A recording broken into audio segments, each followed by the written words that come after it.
Hey everyone, how's it going? My name's Matt and welcome back to the channel. Today I want to go over some footage tests I've recently conducted with the Fujifilm X-T3 in the 1080p modes. This idea actually came from Max Eurov's YouTube channel where he compared the Sony a7 III to the Sony a7S II, and this review video is nearly, I think, a year old at this point.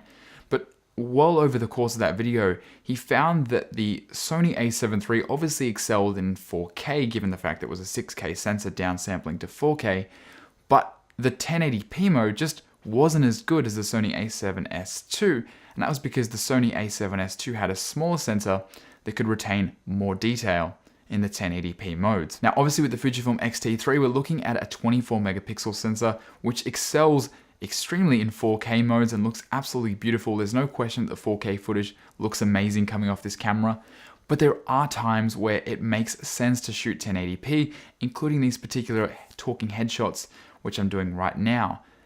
Given the fact that I'm not going to want to crop in later, or I don't need the extra quality that 4K provides to then downscale it back to 1080p and have it look even better, I think this is as much detail as you need in my face. 1080p definitely makes sense, so I wanted to make sure that I was getting the best quality possible with this camera, or if I wasn't, ways that I could mitigate it.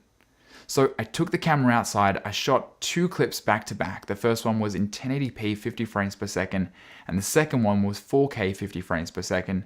Now there is a slight difference in the field of view given the fact that in 4K 50 frames per second it does go to a 1.18 times crop. Now before I get into the results, I want to quickly say that obviously I'm not comparing how 1080p looks compared to 4K and do they look exactly the same, because that's not going to be the case. Obviously the 4K images coming off this camera do look a lot better than the 1080p images, just for the mere fact alone that they're 4K, they have amazing quality and detail within them, and they have basically 4 times the resolution of 1080p.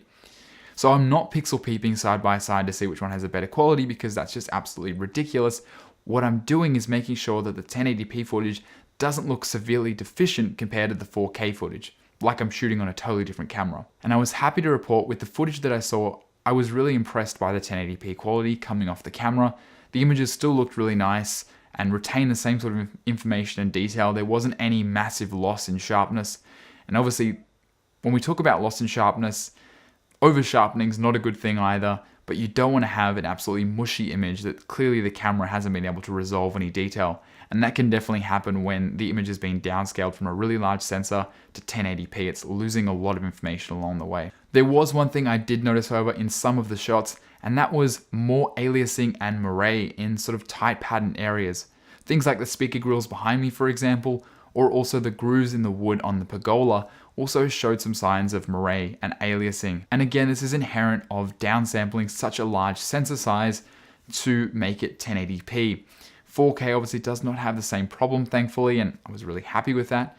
But it's just important to note, if you're planning to use this camera to shoot weddings or shoot events where you really don't have a lot of control over the environment and you're going to be shooting 1080p, you really want to make sure that you're aware of these cameras', deficiencies and work around it. If you've got someone in a shirt which has a lot of tight patterns on it, clearly you'd want them to change first of all, but second of all, you might want to shoot in 4K obviously to make sure we're not getting some severe moire or aliasing in the final image. Even with the larger file sizes, you're going to make sure that you retain more information, you don't get those particular image issues, and you could always downscale later on back to 1080p and have it looking absolutely 4 times as good as the 1080p footage. So it's really a matter of whether you want better 4K or you want to have better 1080p. It kind of seems a bit difficult to have both, to be honest, and in all honesty, I think I'd rather have the better 4K these days, given where the industry is going, given that it makes more sense sometimes to shoot 4K to have the flexibility if you're finishing in 1080p, or if you are finishing in 4K, obviously it makes no sense at all to shoot it in 1080. So I hope you guys have found this helpful if, for example, you already have a Fujifilm X-T3, just to know, its strengths and its weaknesses, where to shoot, what to shoot, or if you don't have a Fujifilm X-T3, just making sure you weigh up your options before you do invest in one. Obviously, if you are shooting a lot of events and you do shoot a lot of 1080p usually, it's worth considering some options around. Not that I'm going to recommend any here just because I haven't used the other 4K cameras. Probably not the Sony a7 III given Max Eurov's test, which I said this was originally based upon. But definitely there might be some other cameras out there which do have better quality in the 1080p mode and also shoot 4K as well. Again, just for final clarification, the Fujifilm X-T3 shoots great 1080p footage, but it will struggle a little bit more when it comes to, tighter patterns, which is, again, just an inherent nature of downsampling the sensor. So that just about wraps it up. If you guys have enjoyed the video, please feel free to leave a comment down below or a like, and subscribe to the channel if you're liking the content that's coming out so far. If you have any suggestions for what I should cover next with the Fujifilm X-T3 or any other video ideas or things you'd like me to cover, please feel free to leave them down below, and I'll catch you guys in the next one.